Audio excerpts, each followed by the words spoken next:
नमस्कार, मैं हूं आपके साथ राखी लांबा। भारत देश की खूबसूरती उसके लोकतंत्र में बसती है और पीएम नरेंद्र मोदी भी कहते हैं कि लोकतंत्र भारत के डीएनए में है। हालांकि देश में रहने वाले कुछ विरोधी दल भारत को विदेशों में बदनाम करने की कोशिश करने में लगे रहते हैं, वो भी अपने राजनीतिक फायदे के लिए। जी हाँ, राजनीतिक फायदे के लिए कुछ लोग हैं जो अंतर्राष्ट्रीय मंचों पर अपने ही देश के लोकतंत्र पर सवाल उठाते हैं ताकि वो अपनी डूबती हुई पार्टी और राजनीति के लेवल को उठा सके।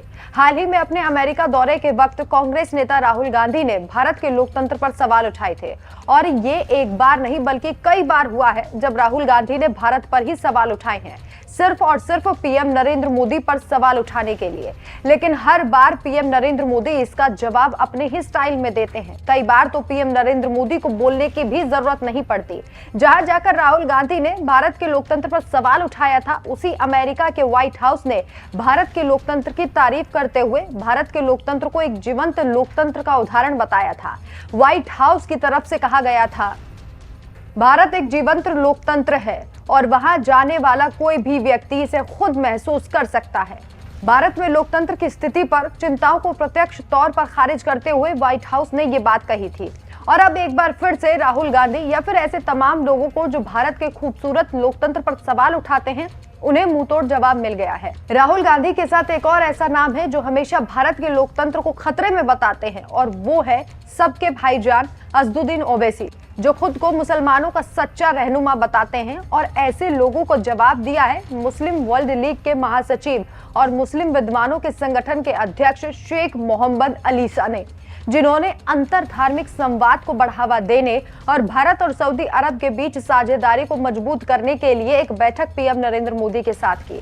दोनों नेताओं ने इस दौरान सद्भाव और उग्रवाद को मुकाबला करने को लेकर बातचीत की। शेख मोहम्मद अलीशा ने मुलाकात के बाद कहा कि मैं भारतीय लोकतंत्र को तहे दिल से सलाम करता हूं, मैं भारत के संविधान को सलाम करता हूं, मैं दुनिया को सद्भावना सिखाने वाले भारतीय दर्शन और परंपराओं को भी नमन करता हूं।